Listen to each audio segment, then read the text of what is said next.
Hi hello నమస్తే. నేను journalist Sai. Janasena party సిద్ధాంతాలు నచ్చి జనసేన పార్టీ జనసేన పార్టీ అధ్యక్షులు పవన్ కళ్యాణ్ గారి స్పీచ్లు నచ్చి ఆ పార్టీ కోసం పని చేయాలని దృఢంగా సంకల్పించుకొని పార్టీ కోసం పనిచేసి పార్టీ అధికారంలోకి వచ్చిన తర్వాత ఇప్పుడు పార్టీకి దూరంగా జరిగిపోతున్న అనేక మంది అభిమానుల్లో ఈరోజు మనతో ఒక అభిమాని ఉన్నారు. సో మల్లేశ్వర స్వామి గారు ఉన్నారు. ఒకసారి ఆయనతో మాట్లాడదాం. నమస్తే అండి. నమస్తే సార్. సో ఫస్ట్ మీరు గతంలో జనసేన కోసం చాలా తీవ్రంగా పనిచేశారు. చెప్పాలంటే పవన్ కళ్యాణ్ గారికి అదే జన సైనికులు అందరూ తీవ్రవాదులు అని చెప్తుంటారు కదా, మీరు కూడా ఒక తీవ్రవాది లెక్క పనిచేశారు గతంలో. సో అలాంటి మీరు ఎందుకు ఎందుకు ఒక్కసారిగా మారిపోయి ఇప్పుడు మానవ బాంబులాగా అయిపోయారు ఒక్కసారిగా? అట్లాగేం లేదు సార్. మామూలుగా అయితే కనుక మేము ప్రజారాజ్యం అప్పటి నుంచి చిరంజీవి గారికి సపోర్ట్ చేసాము. చిరంజీవి గారికి సపోర్ట్ చేసిన తర్వాత మా బ్రదరు ఐడియాలజీని అక్కడి నుంచి సాఫ్ట్గా వచ్చి చెన్నైకి వచ్చేసి, చెన్నైకి వచ్చిన తర్వాత మా బ్రదర్ జనసేనలో ఉండడం, దగ్గరగా ఆయన 14 ఇయర్స్ పనిచేయడం, ఆ తర్వాత నన్ను కూడా తీసుకురావడంతో ఇంకా పవన్ కళ్యాణ్ గారిని ఎట్లాగన్నా కానీ సీఎం గారిని చెయ్యాలి, ఈ స్ట్రాంగ్గా ఉండండి. మేము దగ్గరగా మా బ్రదర్ ఒక 200 వాట్సాప్ గ్రూప్స్, నేను ఒక 200 వాట్సాప్ గ్రూప్స్, దగ్గరగా వాట్సాప్ గ్రూప్స్లోనే మాకు 1 lakh నెంబర్స్ ఉంటారు అన్నమాట. మాకు 2 మొబైల్స్లో కలుపుకొని, అట్లాగే ఫేస్బుక్, అట్లాగే 2 యూట్యూబ్ ఛానల్స్ పెట్టుకున్నాం. 2 యూట్యూబ్ ఛానల్స్ కూడా కొన్ని మానిటైజేషన్ స్ట్రైక్స్ అయిపోయి క్యాన్సిల్ కూడా అయిపోయింది. నేను యాక్చువల్గా వచ్చి సెపరేట్ నాకు యూట్యూబ్ ఛానల్ ఉందన్నమాట, ఇంగ్లీష్ ఛానల్. అది నా ఎర్నింగ్ అందులోనే ప్రత్యేకించి 1 lakh పైనే ఉంటుంది నాకు. మామూలుగా అయితే కనుక ఆ యూట్యూబ్ ఛానల్లోనే క్రేజీ ఇండియన్ హ్యాకర్ అని చెప్పి ఒక యూట్యూబ్ ఛానల్ ఉంటుంది. అవన్నిటిని వదిలేసుకుని, ఈవెన్ అన్నిటిని వదిలేసుకుని జాబులు జంప్ అవ్వకుండా ఇదే ఒకే జాబ్లో ఉండి పవన్ కళ్యాణ్ గారిని ఎలాగైనా ముఖ్యమంత్రి చేయాలి అని అనుకున్న ఉద్దేశంలో మేము చాలా స్ట్రాంగ్గా కష్టపడ్డాం. ఓ ఫేస్బుక్ పేజీల్లో కూడా మా బ్రదర్ కాగానే నాకు భయంకరమైన ఫాలోవర్స్ ఉన్నారు అని కష్టపడ్డామాట. కష్టపడిన తర్వాత ఆయన ముఖ్యమంత్రి అయ్యారు. ముఖ్యమంత్రి అయిన తర్వాత సారీ, మా టార్గెట్ అంతా ఇంకా ముఖ్యమంత్రి కింద ఆ మైండ్ సెట్ ఉంటుంది మాకు. సో డిప్యూటీ సీఎం గారు అయ్యారు. డిప్యూటీ సీఎం అయిన తర్వాత ఇక్కడ ఒక చిన్న మాట, ఇక్కడ ఒక చిన్న ఇంటరప్షన్. ఇప్పుడు మీరు డిప్యూటీ సీఎం అయిపోయిన దగ్గర మాట్లాడుతున్నారు, కానీ యాక్చువల్గా ముందు మీరు కష్టపడింది పవన్ కళ్యాణ్ గారు సీఎం అవ్వాలి అని. కానీ ఆయన 21 సీట్లకి కాంప్రమైజ్ అయిపోయినప్పుడు మీరు ఎలా కాంప్రమైజ్ అయ్యారు? మీ 1,00,000 మందిని ఎలా కాంప్రమైజ్ చేశారు 21 సీట్లకి? మాకు ఒక టార్గెట్ వచ్చి స్టెప్ బై స్టెప్ ఎదగాలి అన్న ఉద్దేశంతోనే మేము సపోర్ట్ చేసాం. మెయిన్గా వచ్చి ఆయన ఒక ఓవర్ రేట్, ఎందుకంటే మేము ఆల్రెడీ ఒకసారి దెబ్బతిని ఉన్నాం. జనసేన వచ్చి ఒకసారి దెబ్బతిని ఉంది. అలాగే పవన్ కళ్యాణ్ కూడా క్లియర్గా చెప్పారు, ఈ పరంగా నేను సెపరేట్ గా నిలబడితే కనుక నాకు అన్ని సీట్లు వస్తాయో తెలియదు అని చెప్పి. అట్లాగే చంద్రబాబు నాయుడు గారి ఐడియాలజీ నచ్చింది. మా నాన్నగారు వచ్చి పక్క టీడీపీ నాయకులు, ఆయన పక్క టీడీపీ నాయకులు. ఆయన దగ్గరగా చనిపోయేదాకా టీడీపీ నాయకులే. దగ్గరగా 40 సంవత్సరాలు టీడీపీకే ఆయన సేవ చేస్తా ఉన్నారు. ఇప్పుడు ఒక రూపాయి తీసుకోలేదు. అలాగే మా నాన్నగారు కూడా ఆ 10 ఊర్లకి పెద్ద మనిషి అయినా, ఎవరి కష్టం వచ్చినా కానీ మా నాన్నగారు చూసుకుంటారు ఆ చుట్టుపక్కల ఊర్లో. అట్లాగా ఉన్న వాళ్ళని సరే మేము పవన్ కళ్యాణ్ గారు రాజకీయాల్లోకి వచ్చిన తర్వాత ఎలాగైనా కానీ మనం సీఎం చేయాలని చెప్పి మా బ్రదరు నేను చాలా స్ట్రాంగ్ గా ప్రిపేర్ అయ్యాము. నేను చెన్నైలో ఉంటా కూడా మేము దగ్గరగా 2:30-3 దాకా మేము ఒక ఆర్టికల్స్ క్రియేట్ చేయడం, అలాగే వాయిస్ మెసేజ్లు ఇవ్వడం, వీడియోలు క్రియేట్ చేయడం, పవన్ కళ్యాణ్ గారి మీద వీడియోలు చేయడం చాలా స్ట్రగుల్ అయ్యాం. మేము ఎంత కష్టపడ్డాము అంటే కనుక ఒక్కటి కాదు, 2 కాదు. ఈవెన్ కందులు దుర్గేష్ గారికి కూడా తెలుసు ఈ విషయాలు. మా ఆయనకు కూడా తెలుసు మేము చాలా కష్టపడ్డాము. కాకపోతే ఆయన డీసీఎం అయిన తర్వాత ఈవెన్ మా బ్రదర్ని కూడా ఆర్టికల్స్ చూసి మెచ్చుకున్నారు. ఈవెన్ మా కొట్టుపల్లి కాలం అంటే కనుక మా బ్రదర్ని పిలిపించుకుని మరి నీ ఆర్టికల్స్ చాలా బాగుంటాయి, మా అక్కలు వీళ్ళందరూ చదువుతూ ఉంటారు అని చెప్పి. నాగబాబు గారు కూడా రెగ్యులర్ గా టచ్ లో ఉంటాడు మా తమ్ముడు. అట్లాగే ఆయన ఫస్ట్ టైం భీమవరంలో ఓడిపోయినప్పుడు నాగబాబు గారు క్యాన్వాసింగ్ చేసినప్పుడు నాగబాబు గారు పక్కనే ఉండి మా తమ్ముడు క్యాన్వాసింగ్ చేసాడు. అంత ర్యాపో ఉన్న వ్యక్తి మా తమ్ముడు. ఈవెన్ ఎమ్మెల్సీ టైంలో కూడా చాలా మంచి ఓట్లు వచ్చినాయి. ఆ టైంలో కూడా మంచి ఓట్లు వచ్చినాయి. ఇవన్నీ జరిగి చాలా కష్టపడ్డాం. మేము పార్టీ కోసం కష్టపడ్డాము. మాకు ఒక్క పదవి ఇవ్వాలని చెప్పి ఏమీ లేదు. ఎందుకంటే కనుక ఆబ్వియస్ గా మా నాన్నగారు చాలా హార్డ్ వర్క్ చేసి మాకు సంపాదించి పెట్టారు, మాకు ఆస్తులు సంపాదించి పెట్టారు. అట్లాగే మా బ్రదర్ చూసుకుంటే కనుక, తక్కువ చూసుకుంటే కనుక 1,50,000 రూపీస్ శాలరీ వస్తుంది. నాకు 2.5 lakhs శాలరీ టు హ్యాండ్ వస్తుంది. నాకు హ్యాండ్ గా 2.5 lakhs వస్తుంది. అది కాకుండా నాకు యూట్యూబ్ ఛానల్ ఉంది. అది కాక చూసుకుంటే కనుక అది 1 lakh రూపీస్ వస్తుంది. ఇవన్నీ చూసుకుంటే కనుక మాకు ఆర్థికంగా కూడా ఏ కాంట్రాక్టర్లు రావాలి లేకపోతే బాగుపడాలి అని చెప్పేసి మీకు ఏమీ లేదు. ఒక ఐఏఎస్ ఆఫీసర్ ఎట్లా బతుకుతాడో మా లైఫ్ కూడా అట్లాగే ఉంది. అందులో ఓకే. ఏ మాత్రం డౌట్ లేదు. చెన్నైలో హ్మ్. కూడా నేను హ్యాపీగా లగ్జరీ లైఫే లీడ్ చేస్తున్నాను. హ్మ్. హ్మ్. కానీ హ్మ్. సేవ చేసింది ఎందుకంటే గనుక ప్రజలకి ఉపకారం చేస్తారు అని చెప్పేసి మేము ఆయనకి సేవ చేసాము. సేవ ఓకే. చేసిన తర్వాత ఎప్పుడైతే మన డీసీఎం గారు అయ్యారో, కందులు దుర్గేష్ గారు మినిస్టర్ అయ్యారో, ఈ అయిన తర్వాత దగ్గరగా ఒక 6 నెలల్లోనే మా ఇంటి మీద 2 అటాకులు జరిగిపోయాయి. ఎక్కడ చెన్నైలోనా? చెన్నైలో కాదు. మా తమ్ముడి మీద 2 అటాకులు జరిగినియి. మొత్తం ఒళ్ళంతా కోసేసారు, కత్తులతో నరికేసారు. ఆ! దగ్గరగా రూ. 80,00,000 సంబంధించిన ఆస్తి పట్టుకుపోయారు. డబ్బు, బంగారం కలిపి. ఓకే. ఎక్కడ ఏ ఊర్లో జరిగిందండి ఇది? కండవెల్లండి. మీకు యూట్యూబ్‌లో కూడా ఓకే. వీడియోలు చాలా ఉన్నాయి. కోటిపల్లి అయ్యప్ప ఓకే. మీద దాడి అంటే గనుక చాలా ఉన్నాయి మీకు. ఆ అవునవును. దాడులు అయ్యప్ప గారితో. జరిగినయి. మేము హ్మ్. హ్మ్. కందు దుర్గేష్ గారి దగ్గరికెళ్ళాము. అది హ్మ్. కాకుండా ఎస్టీ, ఎస్సీ కోర్స్ కూడా పెట్టిచ్చారు. ఈ ఓకే. ఇది ఎందుకు పెట్టిచ్చారంటే గనక, మేము జనసేనలతో టీడీపీ, జనసేనతో పొత్తు లేనప్పుడు వాళ్ళ మీద అవినీతి హ్మ్. మీద పోరాటం చేసాం మేము. మా తమ్ముడు హ్మ్. హ్మ్. సొసైటీ హ్మ్. మీద పోరాటం చేసాడు. ఒక అవినీతి 20,00,00,000 భోగతం బయటపడ్డది. ఇది ఓకే. బాగుపడకూడదు, బయట పడితే కనుక వాళ్ళకి ఇబ్బందులవుతాయని చెప్పి మా తమ్ముడి హ్మ్. మీద అటాక్ చేసారు. అటాక్ చేసి పెళ్లికి 2 రోజుల ముందు అటాక్ చేసారు మా తమ్ముడి మీద. బాధపడేది అయ్యో! ఏంటంటే పెళ్లి హ్మ్. చెడగొట్టేయడానికి. అంతకు హ్మ్. మించి హ్మ్. దుర్మార్గం పని ఎక్కడ ఉండదు. ఆ హ్మ్. తర్వాత పెళ్లి కూతురు తండ్రి దగ్గరికెళ్ళి, "ఈ పిల్లోడిని పెళ్లి చేసుకుంటే మీ జీవితాలు సంకనాకిపోతాయని" కూడా చెప్తే వాళ్ళ అమ్మాయి హ్మ్. తల్లిదండ్రులు చాలా మంచోళ్ళు. మంచోళ్ళు అయ్యుండి, ఓకే. "మాకు అయ్యప్ప హ్మ్. గురించి మేము అన్నిటికి సిద్ధపడే పెళ్లి చేసామన్నాము." ఆ పెళ్లికి కందులు హ్మ్. దుర్గేష్ గారు కూడా వచ్చేరి, మినిస్టర్స్ వచ్చేరి, ఎమ్మెల్యేస్ వచ్చేరి. టీడీపీ నుంచి కూడా చాలా మంది ఎమ్మెల్యేస్ వచ్చారు. హ్మ్. అంత గ్రాండ్‌గా చేసుకున్నాం. ఎంత కష్టంలో ఉన్నా గాని, డబ్బు పట్టిపోయినా, బంగారం పట్టిపోయినా గాని, అమ్మాయికి పెట్ అమ్మాయికి 40 కాసులు బంగారం కొనుక్కు తెచ్చి ఇంట్లో పెట్టాము. మ్యారేజ్‌కి 2 రోజుల ముందు. మ్యారేజ్ టైమ్‌కి మేము పెళ్లి పీటల మీద ఇవ్వాలి అమ్మాయికి 40 కాసులు బంగారం. హ్మ్. ఆ 40 కాసులు బంగారం కూడా పట్టుకుపోయారు వాళ్ళు. 40 హ్మ్. కాసులు బంగారం పట్టుకుపోయి దగ్గరగా మా తమ్ముడు 15,00,000 హ్మ్. హెచ్‌డీఎఫ్‌సీలో లోన్ పెట్టాడు. అది కూడా ఓకే. పట్టుకుపోయారు. హ్మ్. అన్నీ పట్టిపోయారు. ఇంక్లూడింగ్ బిల్స్ కూడా మేము పోలీసులకు సబ్మిట్ చేసాము. ఎవరు పట్టిపోయారో ఓకే. అన్నీ తెలుసు. టీడీపీ నాయకులు పట్టిపోయారు. హ్మ్. పట్టిపోయిన తర్వాత మళ్ళీ రెండోసారి పెళ్లయిన తర్వాత మళ్ళీ రెండోసారి దారి కాసి మళ్ళీ కొట్టి, మళ్ళీ చేశారు. మేము హ్మ్. పవన్ కళ్యాణ్ గారి ఆఫీస్‌కి ఆ రక్త కాలువతోటి ఎళ్తే హ్మ్. కొంతమంది పెద్ద మనుషులు మీది ఇది పర్సనల్ ప్రాబ్లమ్ అని చెప్పి అన్నారు. పర్సనల్ ప్రాబ్లమ్ హ్మ్. అవ్వచ్చు. లేదంటే గనక పార్టీ ప్రాబ్లమ్ అవ్వచ్చు. కానీ ఒక మనిషి శాంతి భద్రతకు సంబంధించిన విషయం. ఆయన వచ్చి డిప్యూటీ సీఎం. హ్మ్. ఒక అన్నదమ్ములు కొట్టుకుంటున్నా గాని, హ్మ్. దాన్ని పోలీస్ కేస్ పెట్టి, ఎవడు హ్మ్. తప్పుంటే వాళ్ళని జైల్‌లో ఏయవలసిన బాధ్యత ప్రభుత్వానిది. అవును. హ్మ్. కానీ ఏ గొడవొచ్చినా గాని, ఇది మీ పర్సనల్ ప్రాబ్లమ్ అంటూ ఎంత సమంజసం? మనకది పద్ధతి కాదు కదా! హ్మ్. నాకు హ్మ్.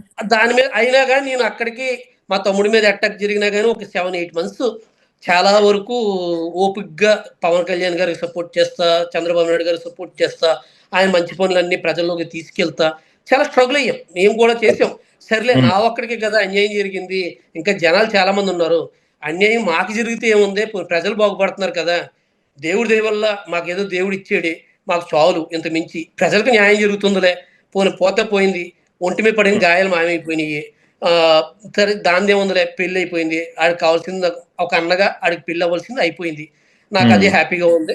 సరే అని చెప్పి అడ్జస్ట్ అయిపోయి చేస్తా ఉంటే, హ్మ్. ఆ తర్వాత ఈ మధ్యలో దగ్గరగా 12 మంది జన సైనికుల్ని దాడి చేస్తే 12 హ్మ్. మంది జన సైనికుల్ని పట్టించుకోలేదు. ఓకే. ఆ! 12 మంది జన సైనికుల్ని పట్టించుకోలేదు. ఒక కందుకూరి ఘటన. ఈ హ్మ్. ఇద్దరిని చంపేసారు. టీడీపీ ఒకతను చంపేసాడు. హ్మ్. చంపేస్తే దాన్ని మా బ్రదర్ ఎళ్లి చేసాడు. ఆ తర్వాత హ్మ్. శ్రీదేవి వెంపురి ఒక గంజాయి మీద కేసు మీద ఆమె చేస్తే ముస్లిం ఓట్లు పోతాయని చెప్పేసి టీడీపీకి సంబంధించిన ముస్లిం ఓట్లు పోతాయని చెప్పి ఆ కేసుని కూడా కట్టలేదు. డీఎస్పీ గారు ఓపెన్ స్టేట్మెంట్ ఇచ్చారు. ఆమె హ్మ్. జన సైనికులు కాదు అని చెప్పి.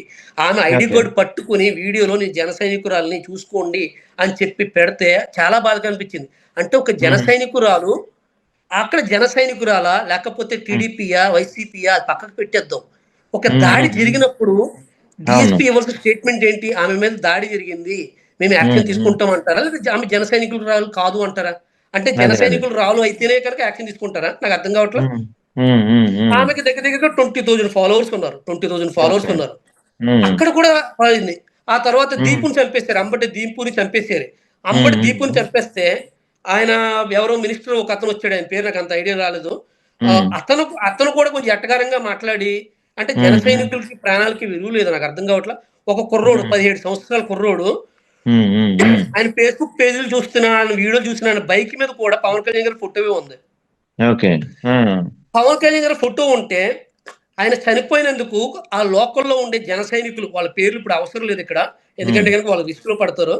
వాళ్ళ వాళ్ళ అంత్యక్రియలకు అటెండ్ అయ్యి న్యాయం కోసం పోరాటం చేశారని చెప్పి మీరు పార్టీ కార్యక్రమాలకు దూరంగా ఉండాలని చెప్పి సోషల్ మీడియాలో పబ్లిక్ గా లెటర్లు ఇచ్చేసారు. అంటే పవన్ కళ్యాణ్ గారు ఏ ఐడియాలజీతో వచ్చారైనా ప్రశ్నించాలి. అంటే ఇప్పుడు మీరు చెప్పిన సంఘటనలన్నీ పవన్ కళ్యాణ్ గారికి తెలిసే జరుగుతున్నాయా, తెలియట్లేదంటారు, ఆయన దాకా వెళ్ళట్లేదంటారు ఈ అంశాలన్నీ కూడా? ఇప్పుడు తెలియకుండా ఏమీ లేదండి. మేము నాగబాబు గారిని కలిసాం, మా బ్రదర్ నాగబాబు గారిని కలిసాడు, కందులు దుర్గేష్ గారిని ఒక 20 times కలిసాడు. నేను మా అమ్మగారు మా తమ్ముడు కూడా కలిసాము. మీకు న్యాయం చేస్తానని చెప్పి కొన్ని 100 సార్లు అన్నారు. మాకు బాధ ఎక్కడ కలిగించింది అంటే కనుక కందులు దుర్గేష్ గారి విషయంలో, కందులు దుర్గేష్ గారు ఎమ్మెల్యే కావాలని చెప్పేసి నేను 200 కొబ్బరికాయలు కొట్టాను. నేను 21 రోజు ఉపవాసం ఉన్నాను నేను. ఈ కందులు దుర్గేష్ గారు ఎమ్మెల్యే అవ్వకూడదు. అలాగే టీడీపీ సంబంధించిన శాసగిరి గారు ఎవరో ఉన్నారు, ఆయన పేరు గుర్తులేదు నాకు, మా ఎక్స్ ఎమ్మెల్యే గారు, ఆయనకి టికెట్ ఇవ్వలేదని చెప్పి ఎవరైతే రోడ్ల మీద టైర్లు కాల్చి బందులు చేశారో వాళ్ళని కూడా పెట్టుకుని కందులు దుర్గేష్ గారు తిరుగుతున్నారు. ఎవరైతే జనసేన జెండా పట్టుకుని కందులు దుర్గేష్ గారు గెలవాలని చెప్పేసి రోడ్ల మీద ఇక్కడి నుంచి తిరిగిన వాళ్ళు మేమందరం దూరం అయిపోయాం. నిడదవోల్లో ఒక ఫేమస్ సర్జన్, ఆయన ఎంత ఫేమస్ అంటే కనుక దగ్గరగా ఒక 500 కోట్లు ఆస్తుంటది. మా తమ్ముడితో కలిపి తిరిగాడు ఆయన. హైదరాబాద్ లో కొత్తగా హాస్పిటల్ కట్టాడు ఆయన, దగ్గరగా 200 కోట్లు పెట్టి హాస్పిటల్ కట్టాడు. మా తమ్ముడు గారికి ఆయన గురువు గారు, ఆయన కూడా 20 రోజులు లీవ్ పెట్టి కందులు దుర్గేష్ గారు, ఆయన చౌదరి గారు, ఆయన కమ్మ గారు, ఆయన కూడా కందులు దుర్గేష్ గారు గెలవాలని చెప్పి తిరిగితే ఆయన్ని వీళ్ళందరూ కలిసి పార్టీ టికెట్ రాగానే ఆయన అడ్వర్టైజ్మెంట్ చేసేటప్పుడు రోడ్ల మీద క్యాన్వాసింగ్ చేసినప్పుడు ఆయన్ని మమ్మల్ని పట్టుకుని ఎవరైతే కనుక రోడ్ల మీద తిరిగారో వాళ్ళందరూ మమ్మల్ని దూరంగా పెట్టారు. అప్పుడన్నా కానీ కందులు దుర్గేష్ గారు వచ్చి, అయ్యప్ప నువ్వేం బాధపడకు, నువ్వు మాకు సపోర్ట్ కావాలి, ఫోన్ చేస్తారు, అయ్యప్ప నువ్వు సపోర్ట్ కావాలంటారు, అన్ని కావాలంటారు, మీకు న్యాయం చేస్తానంటారు, కానీ యాక్షన్ ఉండదు. చాలా బాధ కనిపించింది.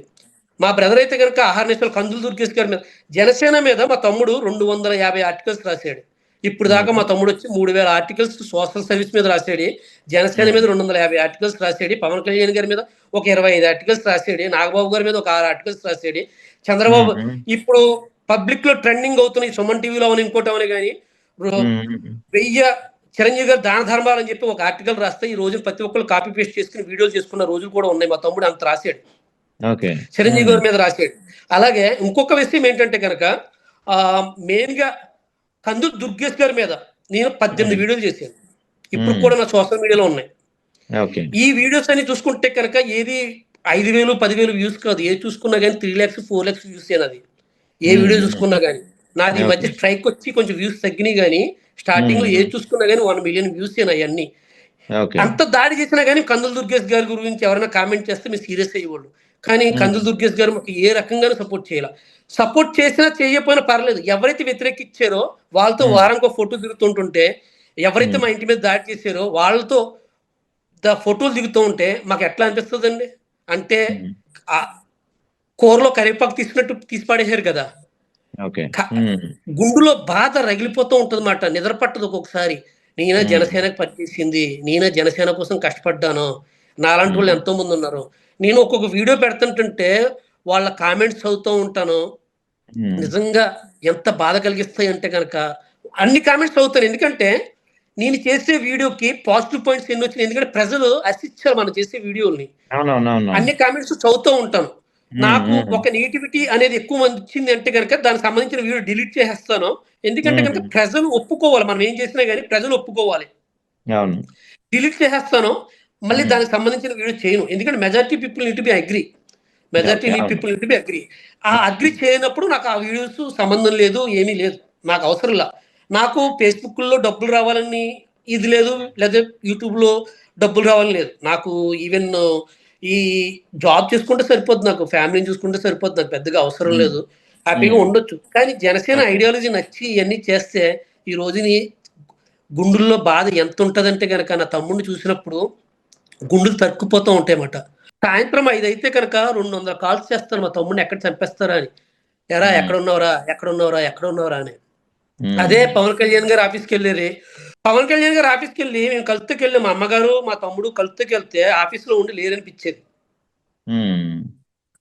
కందులు దుర్గేష్ గారు కలుస్తారు, అయ్యప్ప నువ్వు ఎప్పుడు కలుగుతా అప్పుడు రా అంటారు మొహమాటానికి. ఒక ఎస్టీ ఎస్సీ కేసు పెట్టించారండి ఈ టీడీపీ నాయకులు, ఒక ఎస్టీ ఎస్సీ కేసు పెట్టించారండి. మేము స్టింగ్ ఆపరేషన్ కూడా చేసాము, అది కోర్టులో సబ్మిట్ చేయాలి, అందుకని చెప్పి మేము ఆగుతున్నాం. ఇంతకీ ఈ ఎస్టీ ఎస్సీ కేసులో మాకు సంబంధించిన మాల కులస్తులు కానీ మాది కులస్తులు కానీ మేమందరం అన్నదమ్ముల కింద ఉంటాం. వాడు ఒక ఎవడో ఒక దౌర్భాగ్యుడు ఉన్నాడని చెప్పేసి అందరినీ మేము తప్పుగా అనుకోం.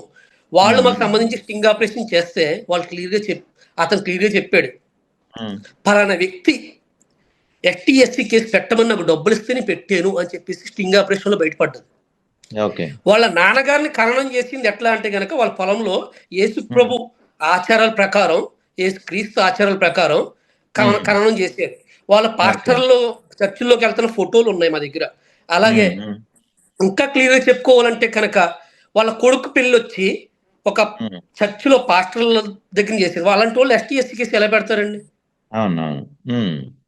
అది పెట్టించారు. ఈ ఎస్ఐ కూడా మాకు అతని పేరు ఎం వెంకటేశ్వరరావు. వాళ్ళ దగ్గర డబ్బులు తీసుకుని నీ దగ్గర ఆధారాలు ఉన్నాయి, ఏం పీక్కుంటో పీక్కో. కొన్ని బూతులు కూడా వాళ్ళ తిట్టాడు ఆయన, కొన్ని బూతులు కూడా తిట్టాడు. అయిన తర్వాత కొంచెం మాకు సపోర్ట్ ఎవరు చేశారంటే కనుక మా తమ్ముడు అడ్వకేట్ కాబట్టి లాయర్స్ దగ్గరగా 24 స్టేట్లు 24 జిల్లాలు దగ్గరగా లెటర్ రిలీజ్ చేసి 1 or 2 days స్ట్రైక్ చేశారు. హోమ్ మినిస్టర్ కి ఈ కోర్టు ఎందుకు బంద్ చేశారు అని చెప్పి ఇన్ఫర్మేషన్ వెళ్తుంది, అప్పుడు కూడా యాక్షన్ తీసుకోలేదు. ఈ కోర్టు ఎందుకు స్ట్రైక్ చేస్తున్నారని చెప్పేసి మీ ఇంటెలిజెన్స్ రిపోర్ట్స్ కంపల్సరీ వెళ్తాయి. 24 కోర్టులు దగ్గరగా బంద్ చేశారు అంటే కనుక ఎందుకు ఇన్ఫర్మేషన్ తెలియకుండా ఉంటుందని పవన్ కళ్యాణ్ గారికి ప్రతి విషయం తెలుసు. పవన్ కళ్యాణ్ గారిని మా తమ్ముడు 5-6 times కలిసేది, అయ్యప్ప నీలాంటి వాళ్ళు కావాలన్నారు, కానీ ఈ రోజు మేము కలవలేదు. అయితే ఇక్కడ ఒక కీలక విషయం ఏంటంటే, ఇప్పుడు మీరు అన్నీ చెప్తున్నారు, ఎలక్షన్స్కి ముందు అంటే అధికారం రాకముందున్న పవన్ కళ్యాణ్కి అధికారం వచ్చిన తర్వాత పవన్ కళ్యాణ్కి ఎందుకు ఇంత మార్పు వచ్చింది? అంటే అధికారం వచ్చిన తర్వాత ఆయన మారిపోయారా, లేకపోతే అధికారం రాకముందే నటించారా? మేము నటించాడని చెప్పి ఎప్పుడు అనమండి. ఆయన మాకు ఎప్పుడు దేవుడి కింద సమానం. నేను పార్టీ నుంచి బయటకు వచ్చేసినా కానీ పవన్ కళ్యాణ్ గారు అంటే దేవుడితో సమానం. కానీ ఆయన్ని కొన్ని గొంతులు నొక్కేస్తున్నాయి, భయం. రేపు పొద్దున్న టీడీపీ వాళ్ళని చేసి దుర్మార్గం పనులని ఎవరనుకుంటున్నారు? టీడీపీ పెద్దోళ్ళు కాదు, లోకల్ లీడర్స్. ఎవరికి వాళ్ళు రౌడీల్లో ఫీల్ అయిపోతారు లోకల్ లీడర్స్. ప్రతి గ్రామంలో ఉందండి, ప్రతి గ్రామంలో కూడా టీడీపీ వాళ్ళు అంటే కనుక ఒక గూండాల్లో బిహేవ్ చేయడం అండి.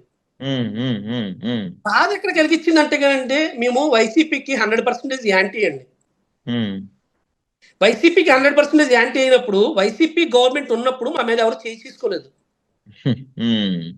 మేము అందరం యాంటీగా ఉన్నా గానీ మా క్యాస్ట్లు అవ్వచ్చు, లేదంటే మా ఊర్లో కాపు క్యాస్ట్ ఉంటది, చెట్టి బలిజ క్యాస్ట్ ఉంటది, రెడ్డి క్యాస్ట్ ఉంటది, రాజుల క్యాస్ట్ ఉంటది, వీళ్ళందరూ క్యాస్ట్లు అన్నదమ్ముల్లాగానే ఉంటాము. అందులో వైఎస్ఆర్సీపీ వాళ్ళు ఉంటారు, టీడీపీ వాళ్ళు ఉంటారు. మేము పెళ్లిళ్ళకి వెళ్తాం, అన్నట్లకి వెళ్తాం, కానీ ఏదో యాలకోలాలుగా వచ్చాడురా జనసేన ఓడు, వచ్చాడురా వైసీపీ ఓడు అని చెప్పి సరదాగా ఏదో బావబామరుదులాగా యాలకోలాలు ఆడుకుంటాం తప్ప కొట్టుకుని ఎంత పరిస్థితులు ఉండవండి. మా ఊర్లో ఒక చీడ పురుగు ఉన్నాడండి, ఆ చీడ పురుగుని వీళ్ళు సపోర్ట్ చేస్తున్నారండి. టీడీపీ నాయకుడు అంటే కనుక ఒక్క మీ నియోజకవర్గమే కాదు, రాష్ట్ర వ్యాప్తంగా ఇంతే పరిస్థితులు ఉన్నాయి. ఇప్పుడు మనం చూస్తే అరవ బాధితురాలని రోడ్డు పైన కొట్టింది ఒక జనసేనకు సంబంధించిన వ్యక్తి. నాకు అక్కడే కోపం వచ్చిందండి. ఒక్క నిమిషం. కోటా వినుతాని టీడీపీ వాళ్ళు వార్నింగ్ ఇస్తున్నారు. చాలా చోట్ల జనసేన వాళ్ళమే బయటకు వస్తున్నాయి. ఈరోజు భీమవరంలో కూడా ఒక మహిళకి సంబంధించిన వీడియోస్ ఏవో బయటకు వచ్చినాయి. జనసేన వాళ్ళ ఇల్లులు పడేస్తున్నారు చాలా చోట్ల మనం చూసాం. గతంలో ఇల్లులు పడేస్తుంటే పవన్ కళ్యాణ్ గారు స్పందించిన పవన్ కళ్యాణ్ గారు ఈరోజు స్వయంగా జనసేన వాళ్ళ ఇల్లులు పడేస్తున్నా కూడా ఇన్ని జరుగుతున్నాయి. అంటే జనసేన వాళ్ళ మీదే వరుసపెట్టి అటాక్ జరుగుతుంటే ఆయన సైలెంట్గా ఉంటాం, దేనికి సంకేతం ఇదంతా కూడా? ఏమండి, పవన్ కళ్యాణ్ రియాక్ట్ అవ్వాలని చెప్పి రూల్ లేదు, కానీ రియాక్ట్ అవ్వాల్సింది ఎవరంటే కనుక మొన్న మొత్తం మీద ఈ దగ్గర 2 సంవత్సరాల్లో ఫస్ట్ టైము ఎవరో ఎంపీ బాలశౌరి గారు నిన్న రియాక్ట్ అయ్యేది. నేను ఒక కార్యకర్తని, మా ఊళ్ళ మీద చెయ్యేస్తే ఊరుకోను, అధికారుల మీద యాక్షన్ తీసుకుంటాను అని చెప్పి అన్నారు. లోకల్ లీడర్స్ అన్న వాళ్ళు కంపల్సరీ రేపొద్దున్న పొత్తు ఉంటుంది పోద్దండి. రేపొద్దున మళ్ళీ ఏమండి నేను ఒకటి చెప్పనండి, నేను క్లియర్గా చెప్తున్నాను. ఎమ్మెల్యేకి 4 ఓట్లు రావు తెలుసు మీకు, ఏ ఎమ్మెల్యేకైనా కానీ ఓట్లు తీసుకొచ్చేది ఎవడంటే కానీ కార్యకర్త. అవును. కార్యకర్త కార్యకర్తలే కదా వాడే బలం. ఇంటింటి కార్యకర్త తిరుగుతాడు, లేకపోతే ఇదంతా నథింగ్ కదా. వాడే ఇంటింటూ తిరుగుతాడండి. రేపొద్దున పొత్తు లేదు, పొత్తు ఉన్న రోజుని మిగతా కార్యకర్తలు వేరండి. టీడీపీ కార్యకర్తలు, వైసీపీ కార్యకర్తలు అంటే కనుక మనకు తెలుసు, జనసేన కార్యకర్తలు మందుకి డబ్బుకి బానిసల్లో ఉండరు. ఏ ఊరిలో చూసుకోండి, మందుకి డబ్బుకి బానిసత్వం ఉండరు. పవన్ కళ్యాణ్ గారిని చూసి వచ్చేస్తూ ఉంటారు. కానీ అటువంటి కార్యకర్తలు దూరం చేసుకుంటున్నారు, ఆయన దూరం చేసుకుంటున్నారు, చాలా దూరం చేసుకుంటున్నారు. అరవస్ రిజర్వేషన్లో వచ్చి తప్పు ఎవరిదైనా కానీ కొట్టడం అనేది చాలా తప్పది. ఆమెను కొట్టకూడదు, అది చాలా చాలా తప్పది. అంటే తప్పు చేస్తే కొట్టేస్తారా మీరు? నాకు అర్థం కావట్లేదు. పోలీస్ స్టేషన్ ఎందుకు? ఇందాక నేనంటే మీరు అన్ని విషయాలపైన పవన్ కళ్యాణ్ గారు స్పందించాల్సిన అవసరం లేదన్నారు కదా. ఇలానే చిన్న దాడి రఘురామకృష్ణరాజు మీద అక్కడ ఏదో గుళ్ళో చిన్న దాడి జరిగితే పవన్ కళ్యాణ్ గారు స్పందించారు. నిన్న ఏబిఎన్ రాధాకృష్ణ ఆఫీస్ ముందు వైసీపీ వాళ్ళు వెళ్ళి ధర్నా చేస్తే వెంటనే పవన్ కళ్యాణ్ గారు స్పందించారు. ఇలాంటి విషయాల్లో వేగంగా స్పందిస్తున్న పవన్ కళ్యాణ్ గారు వాళ్ళ పార్టీ కార్యకర్తలు నష్టపోతుంటే ఎందుకు స్పందించట్లేదు మరి? నేను దీనికి ఒక క్లియర్ ఎక్స్ప్లెనేషన్ ఇస్తానండి. నిన్న ఆయన ఏబిఎన్ ఆంధ్రజ్యోతి మీద ఒక 5 లైన్స్ రాసి పెట్టారు. ఆయన 5 లైన్స్ రాసి పెడితే కనుక 2500 కామెంట్స్ వచ్చినాయి. 2500 కామెంట్స్ చదివాను నేను. నెగిటివిటీ అనేది ఎంత స్ప్రెడ్ అయ్యింది అంటే కనుక ఆయనకు అర్థం 2500 కామెంట్స్ చదివాను. 2000 అంటే దగ్గరగా 20 lakhs సబ్స్క్రైబర్స్ ఉన్నారు ఆ ఫేస్బుక్ పేజ్ లో. 20 lakhs సబ్స్క్రైబర్స్ లో 2500 అంటే కనుక సరే ఒక 30% వైసీపీ వాళ్ళు లేకపోతే వేరే పార్టీ వాళ్ళు అనుకుందాం.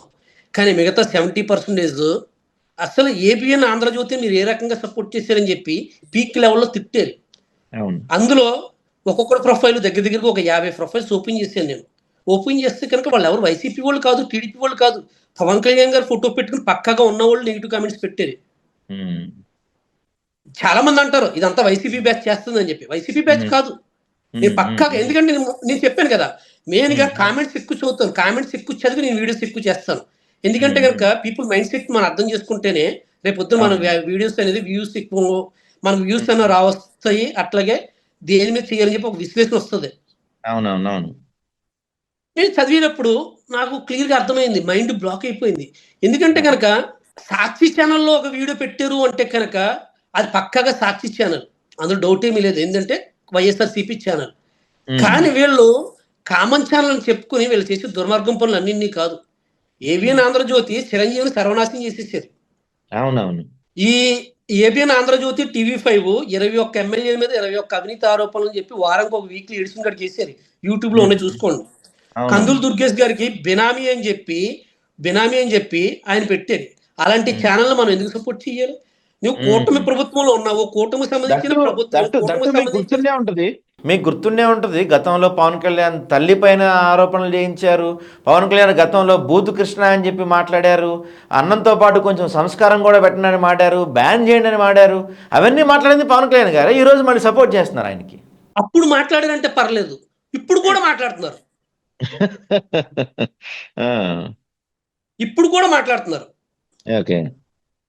అక్కడ ఎక్స్ ఎమ్మెల్యే శాసగిరి చౌదరి, శాసగిరి నాయుడు, అతని పేరు గుర్తులేదు నాకు, ఆయన హైలైట్ చేయడానికి కందులు దుర్గేష్ గారి మీద ఎన్ని అపండాలు వేసారంటే మొన్న రీసెంట్ గా ఒక 2 months ముందు ఒక వీడియో రిలీజ్ చేశారు. చాలా ఘోరంగా బెనామీ అని చెప్పి ఒక 500 కోట్లు ఆస్తి సంపాదించాడని చెప్పి పెట్టారు. అది ఆయన సొంత ఆస్తి చెప్పాలంటే కనుక కందులు దుర్గేష్ గారు కరెక్ట్ గా ఎలక్షన్స్ ముందు వాళ్ళ అమ్మగారు చనిపోవడం, 10 ఎకరాలు అమ్ముకోవడం ఇవన్నీ జరిగింది. కానీ ఆయన పెట్టినప్పుడు ఈయన ఎట్లా సపోర్ట్ చేస్తాడు? అది ఒక బూత్ ఛానల్ అని చెప్పి అందరికీ తెలుసు, నేనే చెప్తున్నాను, పక్కగా బూత్ ఛానల్ అది. ఒకప్పుడు మరి ఘోర వాళ్ళు చేయని పనులంటూ ఏమీ లేదు. అలాంటి 2 ఛానల్స్ ని ఎట్లా సపోర్ట్ చేస్తారు? నాకు అర్థం కాదు. ఇప్పుడు అట్లాగే తిరుపతిలో లడ్డు కల్తీ అని చెప్పేసి పవన్ కళ్యాణ్ గారు ఖండించినప్పుడు, అదే తిరుపతి సిఇఓని కూడా తిట్టినప్పుడు, పాత దాంట్లో ఇలా చేసిరు, అన్యమతం చేసిరు అని చెప్పి అన్నప్పుడు, మరి అదే సంబంధించిన TV5 సంబంధించిన యాజమాన్యం వచ్చి తిరుపతి దానికి చైర్మన్ కింద ఉన్నాడు నాయుడు గారు, ఎవరు ఆర్కే ఏదో పేరు బిఆర్ నాయుడు గారు. మరి ఆ వీడియోలు వచ్చినప్పుడు ఇమీడియట్ గా తీసేయాలి కదా. తిరుపతి దాని పవిత్రత గురించి మాట్లాడినప్పుడు ఆరోపణలు వచ్చినప్పుడు పక్కకి తీసేయాలి కదా.